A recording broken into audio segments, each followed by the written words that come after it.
السلام علیکم ورحمۃ اللہ وبرکاتہ۔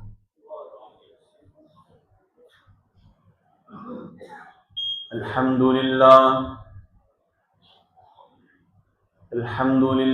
نحمده ونستعینه ونستغفر ونعوذ باللہ من شرور انفسنا ومن سیئات اعمالنا، من يهده الله فلا مضل له ومن يضلله فلا هادي له، وأشهد أن لا إله إلا الله وحده لا شريك له، وأشهد أن محمدا عبده ورسوله. أما بعد فإن خير الحديث كتاب الله، وخير الهدي هدي محمد صلى الله عليه وآله وسلم، وشر الأمور محدثاتها، وكل محدثة بدعة،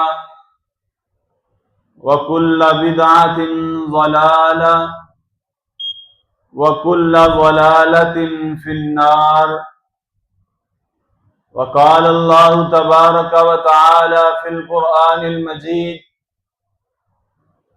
والفرقان الحميد: يا أيها الذين آمنوا اتقوا الله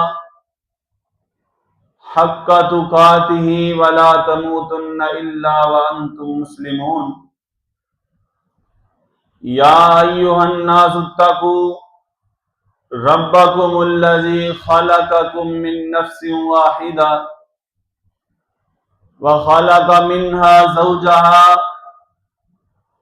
وبث منهما رجالا كثيرا ونساء، واتقوا الله الذي تساءلون به والأرحام إن الله كان عليكم رقيبا. يا أيها الذين آمنوا اتقوا الله وقولوا قولا سديدا يصلح لكم أعمالكم ويغفر لكم ذنوبكم، ومن يطع الله ورسوله فقد فاز فوزا عظيما. أعوذ بالله السميع العليم من الشيطان الرجيم. بسم الله الرحمن الرحيم.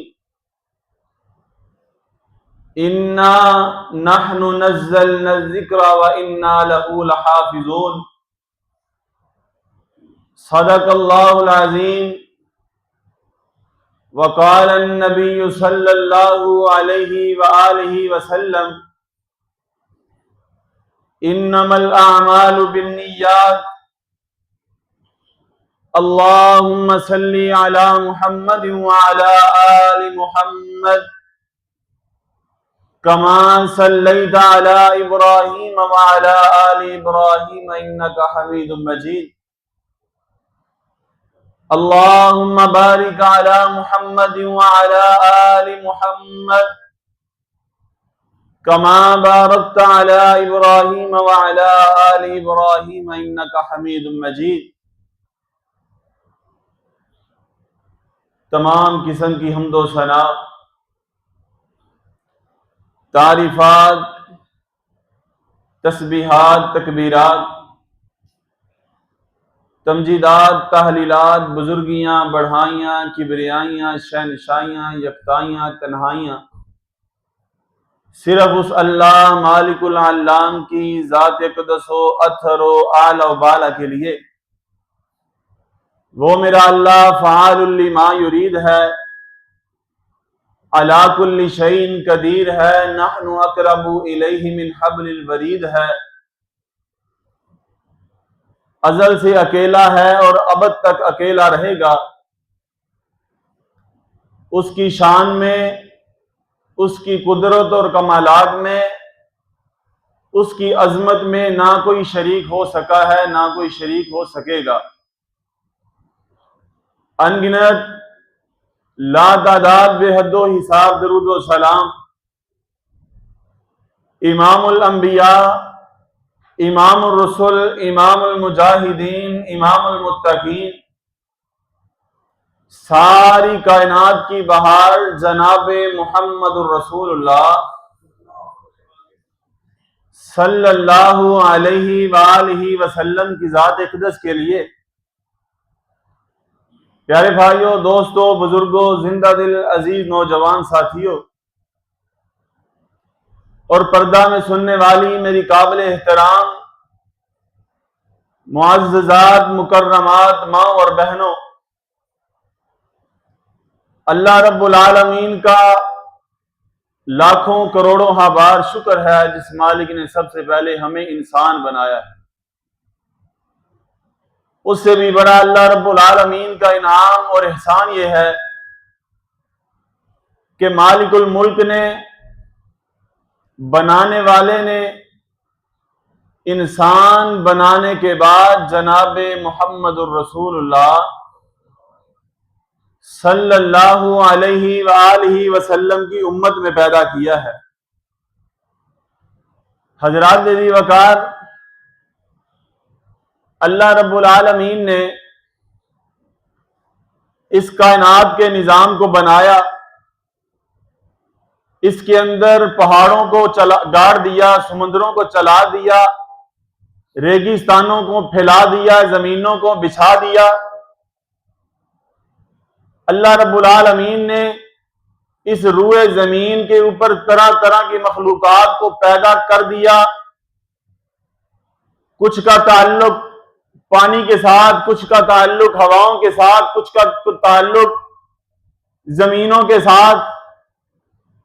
الغرض کائنات کے رب نے سبھی مخلوقات کو پیدا کرنے کے بعد ایک طویل حدیث میں آتا ہے کہ نبی علیہ الصلوۃ والسلام نے فرمایا،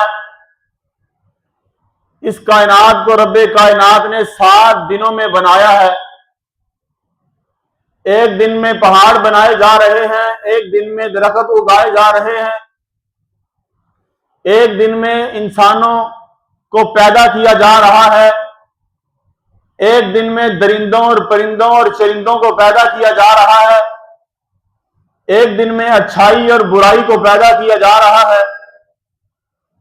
یہ روئے زمین کا نظام 7 دن کے اندر تخلیق میں آیا، وجود میں آیا۔ اللہ رب العالمین نے نظام بنا کر اس کے اوپر انسانیت کو پیدا فرمایا، بلکہ پیدا نہیں، اللہ رب العالمین نے انسانیت کو جنتوں سے نیچے اتار کر زمینوں پہ اتارا۔ حضرت آدم علیہ السلام کو زمینوں پر اتارا گیا۔ الغرض جب انسان اس دنیا کائنات پر پھیل گئے، انسانوں کی تعداد بڑھنا شروع ہوئی، اللہ رب العالمین نے انہی انسانوں میں انبیاء علیہ السلام کو بھی مبعوث فرمایا۔ اللہ رب العالمین نے نبیوں کو اس روئے زمین پر بھیجا۔ کوئی نبی کسی بستی کا نبی بن کے آیا، کوئی نبی کسی قبیلے کا نبی بن کے آیا، کوئی نبی کسی موضع کا نبی بن کے آیا، کوئی نبی کسی شہر کا اور کوئی نبی کسی صوبے کا۔ اللہ رب العالمین نے اسی لحاظ سے ان انبیاء علیہ السلام کو کتابیں عطا فرمائیں۔ ان کتابوں کا پڑھنے کا مقصد، بھیجنے کا مقصد، نبیوں کی جو رعایا ہے، نبیوں کی جو امت ہے، ان کی ہدایت کے لیے، ان کی رہنمائی کے لیے کائنات کے رب نے کتابیں اور صحیفے نازل فرمائے۔ جس طرح آپ احباب کے علم میں ہے، تورات کائنات کے رب نے نازل کی، اللہ رب العالمین نے اپنے نبی کلیم اللہ کو عطا کر دی۔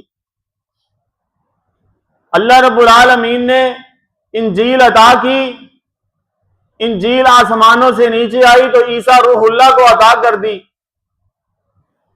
رب کائنات نے زبور کو بھیجا، نازل فرمایا، تو حضرت داؤد علیہ السلام کے قلب اطہر پر اتار دیا. آپ کو اور یہ بات یاد رکھیے، جتنی بھی کتب قرآن سے پہلے آئی ہیں وہ ساری اکٹھی آئی ہیں، اکٹھی ایک ہی جلد کے اندر، ایک ہی تختیوں پہ لکھی ہوئی، ایک ہی صفحات پہ لکھی ہوئی. جس طرح کا بھی اس دور کا نظام اور انتظام تھا، اس رب کائنات نے اسی نظام میں بھیج دی. اور وہ کتابیں آئی تو اکٹھی، لیکن جب دنیا پہ آ گئیں تو وہ اتنی بکھر گئیں کہ اب ان کو اکٹھا کرنا مشکل ہو چکا ہے. اب جو موجودہ تورات ہے وہ تورات نہیں، اب جو موجودہ انجیل ہے وہ انجیل وہ نہیں جو میرے رب نے نازل کی تھی، اب جو موجودہ زبور ہے وہ موجودہ زبور وہ نہیں جو میرے رب کائنات نے آسمانوں سے نازل کی تھی. آئی اکٹھی تھی لیکن بکھر گئی. الغرض یہ انبیاء کا سلسلہ چلتا آیا، یہ کتابوں کا سلسلہ چلتا آیا، یہ صحیفوں کا سلسلہ چلتا آیا، اور آپ کے اور میرے پیر جناب محمد الرسول اللہ صلی اللہ علیہ وآلہ وسلم کی باری آ گئی. اور یاد رکھیں، میرے رب کائنات نے جو شان کائنات کے نبیوں کے امام کو عطا کی ہے وہ کسی نبی کو نہیں ملی. جو کتاب میرے نبی کو رب کائنات نے عطا کی ہے وہ کتاب کسی اور نبی کو نہیں ملی. اسی طرح جو قبلہ رب العالمین نے ہمیں عطا کیا ہے وہ قبلہ کسی اور نبی کو بھی نہیں ملا. اس لحاظ سے ہم ہر لحاظ سے تمام امتوں سے افضل بن چکے ہیں. اللہ رب العالمین نے آقا علیہ الصلوۃ والسلام کی، آپ کی، میری، رہتی دنیا کی، قیامت تک آنے والے انسانوں کی، اور پہلے گزر چکے جتنے بھی انسان گزر چکے ہیں ان کی ہدایت اور رہنمائی کے لیے رب کائنات نے قرآن نازل فرمایا. اور یہ قرآن اللہ رب العالمین کی کتاب بھی ہے اور اللہ کا کلام بھی ہے. اللہ رب العالمین نے اس قرآن کو آپ کے اور میرے محبوب جناب محمد الرسول اللہ صلی اللہ علیہ وآلہ وسلم کے قلب اطہر پر تقریباً 23 سالوں میں مکمل کیا. یہ کتاب جتنی بکھر کے آئی، جتنے ٹکڑوں میں بٹ کے آئی، کبھی کوئی رکوع آ رہا ہے، کبھی کوئی آیت آ رہی ہے، کبھی کوئی سورت آ رہی ہے، کبھی کوئی پارہ آ رہا ہے، اس طرح یہ 23 سال کا سلسلہ مکمل ہوا اور یہ کتاب مکمل ہوئی. اللہ رب العالمین نے جتنے بھی ٹکڑوں میں یہ بانٹ کے بھیجی ہے، آج اور رہتی دنیا تک یہ کتاب اتنی مضبوطی سے جڑ چکی ہے، اس کو کوئی مائی کا لال توڑ نہیں سکتا. اس کو کوئی بڑا طاقتور، کوئی دانا، کوئی سائنسدان جدا نہیں کر سکتا. اس میں کوئی تفریق نہیں ڈال سکتا، اس کے زبر کو زیر نہیں کر سکتا، پیش کو زیر نہیں کر سکتا، مد کو جزم نہیں کر سکتا. کیوں؟ اِنَّا نَحْنُ نَزَّلْنَا الذِّكْرَ وَإِنَّا لَهُ لَحَافِظُونَ. اللہ رب العالمین نے تورات بھی اتاری، زبور بھی اتاری، انجیل بھی اتاری، الواح موسیٰ بھی، الواح ابراہیم بھی، الواح نوح بھی، اتنے الواح رب کائنات نے دنیا کائنات میں نازل کیے، لیکن یہ نہیں کہا نحن نزلنا الذکر وَإِنَّا لَهُ لَحَافِظُونَ. یہ باری جب قرآن کی آئی، میرے رب نے کہا نازل بھی ہم نے کیا ہے، حفاظتیں بھی ہم ہی کریں گے. پھر میں صدقے اور قربان کیوں نہ جاؤں میرے رب کی تخلیق پہ، میرے رب کے نظام پہ قربان کیوں نہ جاؤں؟ میرے رب نے کہا اتارا بھی ہم نے، نازل بھی ہم نے کیا، عطا بھی ہم نے کیا، کلام بھی ہماری، بات بھی ہماری، واقعات بھی ہمارے. آقا علیہ الصلوۃ والسلام کو مخاطب کر دیا، محبوب جی صرف قلب اطہر آپ کا،